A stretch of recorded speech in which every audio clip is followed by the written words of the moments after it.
Merhaba sevgili Nolmuş Çocuk ailesi. Nasılsınız bakalım? Umarım hepiniz çok iyisinizdir. Bugün yine bilginin ve eğlencenin doruklarına çıkacağımız çok özel bir maceraya atılıyoruz. Yepyeni bir hikaye ile karşınızdayız ve bu hikayenin kahramanı hepimizin çok sevdiği, zekasıyla herkesi kendine hayran bırakan Keloğlan.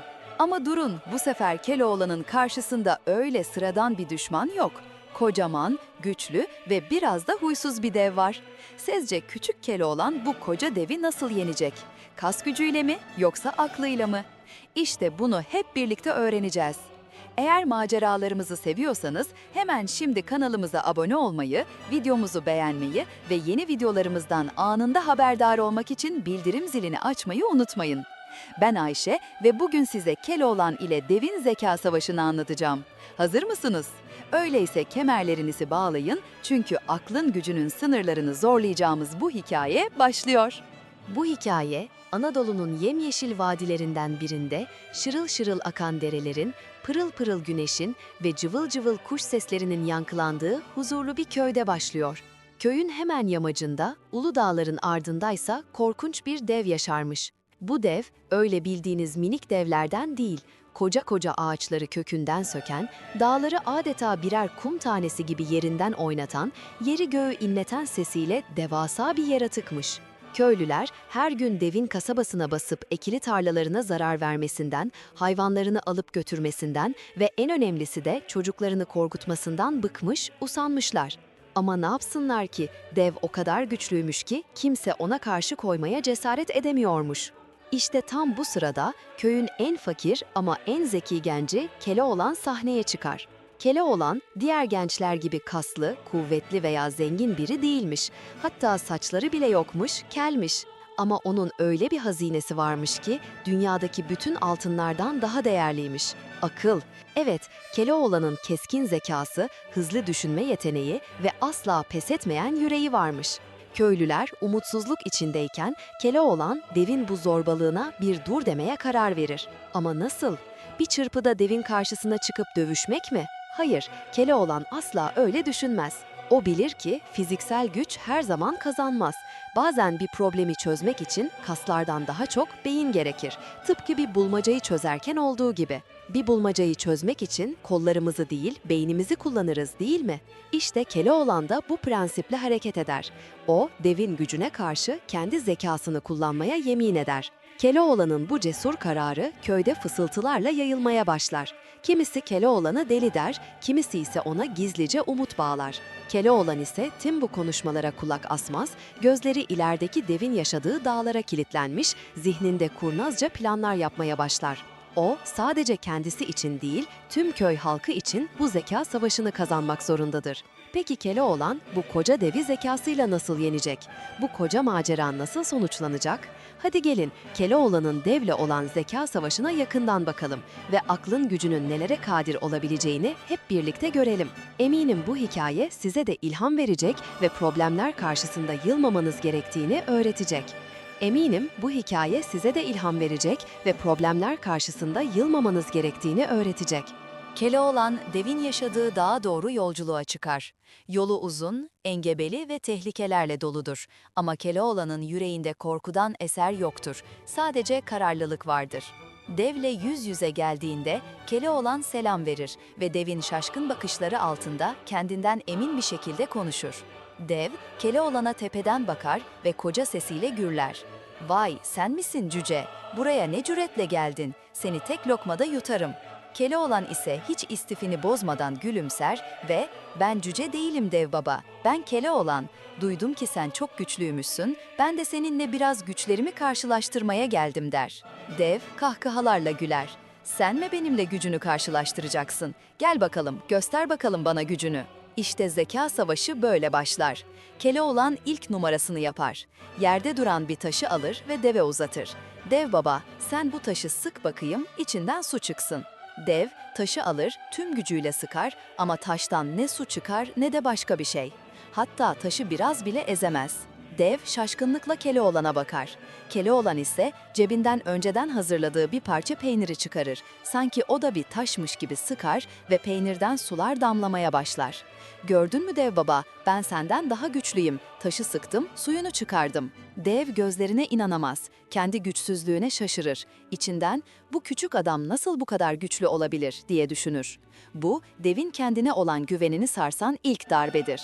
Keloğlan ikinci numarasını yapar. Devle ormanda yürürken Keloğlan eline küçük bir kuş alır.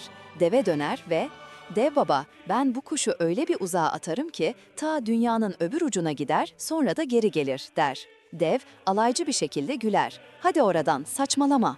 Keloğlan kuşu elinden bırakır. Kuş uçar gider.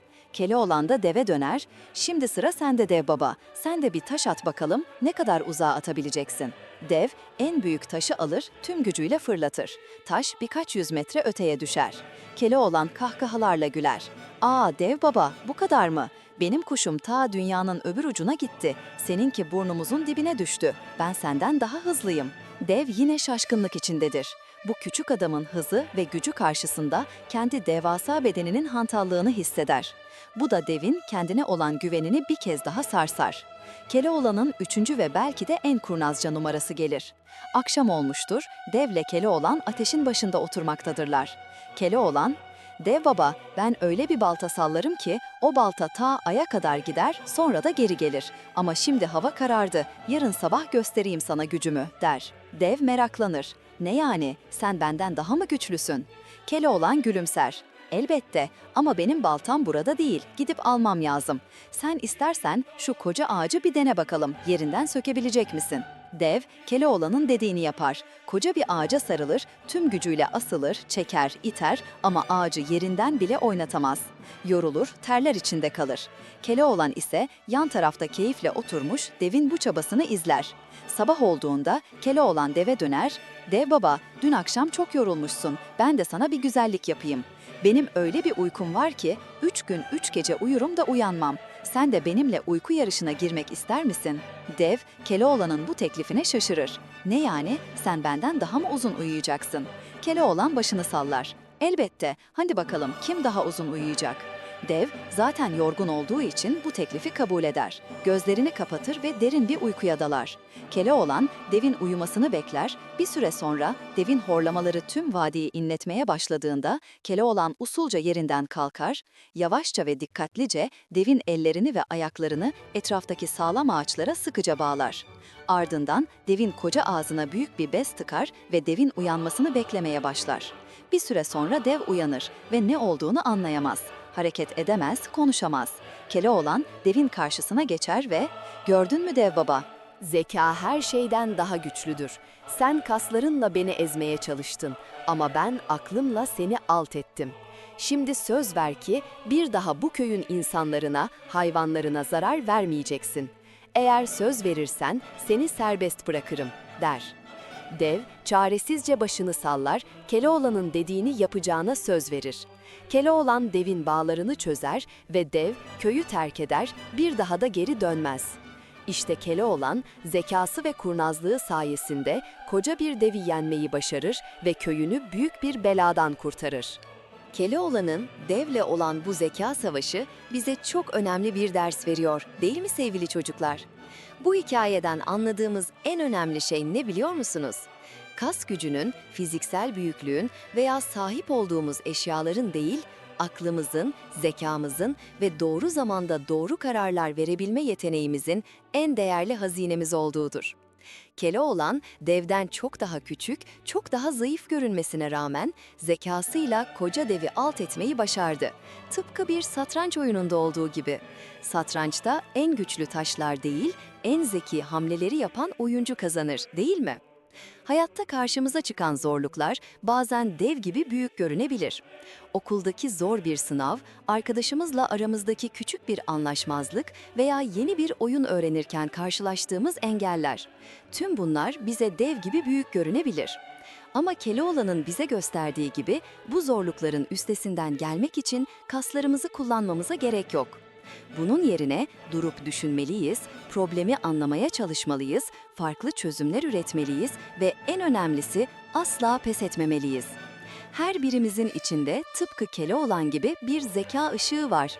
Bu ışığı kullanmayı öğrendiğimizde tıpkı Keloğlan'ın o koca devi yendiği gibi her türlü zorluğun üstesinden gelebiliriz. Unutmayın, önemli olan ne kadar büyük veya ne kadar güçlü olduğunuz değil, aklınızı ne kadar iyi kullandığınızdır. Her biriniz eşsiz yeteneklere sahipsiniz ve bu yeteneklerin en büyüğü de düşünebilme, sorun çözebilme ve yaratıcı olabilme yeteneğinizdir. Bu yüzden her zaman merak edin, sorular sorun, yeni şeyler öğrenmekten çekinmeyin ve en önemlisi kendinize güvenin. Çünkü siz de Keloğlan kadar zekisiniz ve potansiyeliniz sınırsız. Keloğlan ile devin zeka savaşı hikayemizin sonuna geldik sevgili Nolmuş Çocuk dostları. Umarım bu macera hem çok eğlenceli hem de çok öğretici olmuştur. Unutmayın, Nolmuş Çocuk kanalında bilimden tarihe, farklı kültürlerden eğlenceli hikayelere kadar pek çok ilginç konuyu keşfetmeye devam ediyoruz. Amacımız sizlerin merak duygusunu beslemek ve öğrenmeyi eğlenceli hale getirmek. Eğer bu tür zeka dolu, macera dolu hikayeleri seviyorsanız kanalımıza abone olmayı, videoyu beğenmeyi ve yorumlar kısmında Keloğlan'ın hangi numarasını daha çok sevdiğinizi yazmayı unutmayın. Ayrıca arkadaşlarınızla ve ailenizle bu videoyu paylaşarak daha fazla çocuğa ulaşmamıza yardımcı olabilirsiniz. Bir sonraki eğlenceli ve bilgi dolu maceramızda görüşmek üzere. Kendinize çok iyi bakın, bol bol kitap okuyun ve her zaman merak etmeyi unutmayın. Hoşça kalın sevgili Ne Olmuş Çocuk ailesi.